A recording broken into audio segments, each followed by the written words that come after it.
Now students, our next topic is 10.1.1 universal law of gravitation. इसमें हम क्या करते हैं, इसमें बच्चों हम एक फॉर्मूला ड्राइव करते हैं और क्वेश्चंस के पॉइंट ऑफ व्यू से, एग्जाम्स के पॉइंट ऑफ व्यू से ये क्वेश्चंस काफ़ी ज़्यादा इंपॉर्टेंट है।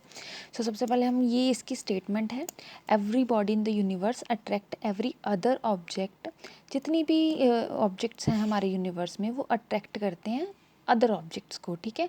वो एक फोर्स के साथ अट्रैक्ट करते हैं। वो जो फोर्स होती है वो प्रोपोर्शनल होती है मासेस के, उन ऑब्जेक्ट्स के, और इन्वर्सली प्रोपोर्शनल होती है उन दोनों के बीच में जो डिस्टेंस होगा उसके, स्केयर के। तो अब हम कंसिडर कर लेते हैं यही डेफिनेशन जो है। अब हम इनके साथ समझेंगे डायग्राम को समझते हुए। दो बॉल्स हैं हमारे पास, एक का मास है कैपिटल एम, इसका मास हम कर लेते हैं कैपिटल एम, और ये है स्मॉल एम, ठीक है। अब ये दोनों ऑब्जेक्ट्स जो हैं एक दूसरे पे लगा रहे हैं फोर्स, ठीक है, एफ फोर्स। नेक्स्ट इज, वो जो फोर्स है वो किसके प्रोपोर्शनल है, product of their masses. Product का मतलब यहाँ पे मल्टीप्लाई है ना, मल्टीप्लाई होता है ना प्रोडक्ट का मतलब, तो मल्टीप्लाई आ गए दोनों, एम एम आ गए, ठीक है। And inversely proportional to, inversely मतलब 1/, डिवीजन में चला जाता है, inversely proportional to square of the distance between them. Let us suppose कि दोनों में जो डिस्टेंस है वो स्मॉल डी है। अब किसके inversely proportional, square of the distance, तो डी का लगा दिया हमने स्क्वायर। तो इस तरह से हमारे पास स्टेटमेंट की हेल्प से ही आ गया फॉर्मूला। इस फॉर्मूला को हम बोलते हैं यूनिवर्सल लॉ ऑफ ग्रेविटेशन। यहाँ पे एफ क्या है, यहाँ पे एफ है फोर्स ऑफ अट्रैक्शन, जी क्या है ग्रेविटेशनल कांस्टेंट, एम क्या है size of one object, small M क्या है size of other object, and D क्या है, D is the distance between the two objects. अब हम बच्चों फॉर्मूला हमने लिख दिया है। अब ये 3 मार्क्स में क्वेश्चन आता है ज़्यादातर। अब हम देखिए, अब दोबारा से हम इसको डराइव करेंगे। हमने ये चीज़ डराइव करनी है। अब हमने क्या करा, दो ऑब्जेक्ट्स लिए ए एंड बी, जिनका मासेस था एम और स्मॉल एम। आप M1 M2 भी लिख सकते हैं, आप कैपिटल एम और स्मॉल एम भी लिख सकते हैं।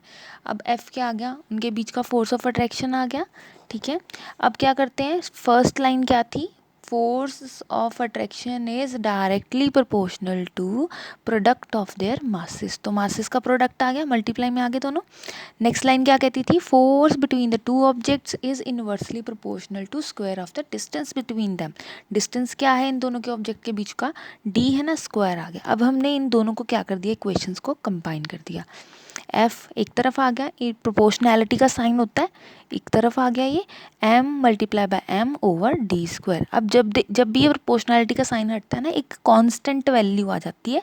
ग्रेविटेशन का कॉन्सेप्ट हम पढ़ रहे हैं, तो इस केस में क्या आ जाएगा, कैपिटल जी आ जाएगा। जी क्या होता है, कैपिटल जी होगा प्रोपोर्शनैलिटी कांस्टेंट, जिसको हम यूनिवर्सल कांस्टेंट भी बोल देते हैं। अब हम क्या करते हैं, अब हमने क्या करना है, इस जी की वैल्यू हमने फाइंड आउट करनी। वैसे तो आपका आंसर यहाँ तक ही फिनिश हो जाता है, लेकिन अगर आपको पेपर में आ जाते हैं कि यूनिवर्सल कांस्टेंट की या यूनिवर्सल ग्रेविटेशनल कांस्टेंट की आप वैल्यू को बताइए, तो आप ये जो डेरिवेशन है इसको कंटिन्यू करते हैं। यहाँ से बच्चों अगर जी की वैल्यू निकालनी है तो हम क्या करेंगे, जी को एक तरफ लिख दिया, वैल्यूज़ क्या आ गई, F D square upon capital M and small M.